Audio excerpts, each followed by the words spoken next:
Hi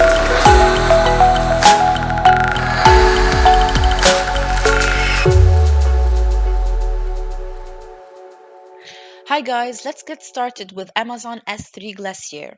So first off, you should know that a vault is a container for storing archives, and an archive is any object, such as a photo, a video, or a document that you store in a vault. An archive is the base unit of storage in S3 Glacier.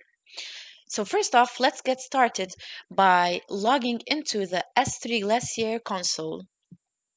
Now we click on Create Vault to head to the page of creating our first vault. First off, we will need to select the region that we would like to create our vault in and keep it as United States, Ohio. As we can see, this is the source region for our Glacier. For the vault name, select a specific name of your choice. It should be unique for your vault to be able to identify it from other vaults.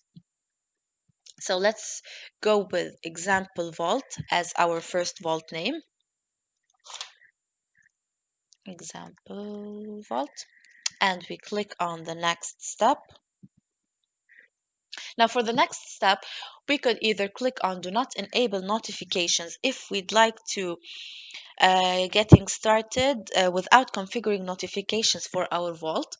Or if you wanted to have notifications sent to you or your application whenever certain S3 Glacier jobs complete, you would select Enable Notifications and create a new SNS topic, or enable notifications and use an existing SNS topic to set up Amazon's simple notification service.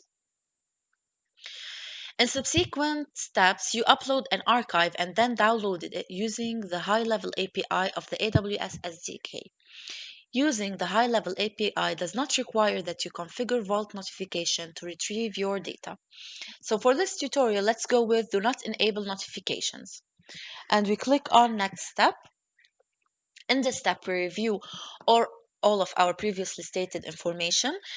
In case we are happy with what we have selected, we go with submit. In case we'd like to change any information, we go to the previous pages and edit them. So let's click on submit. And hence we would have created our first vault.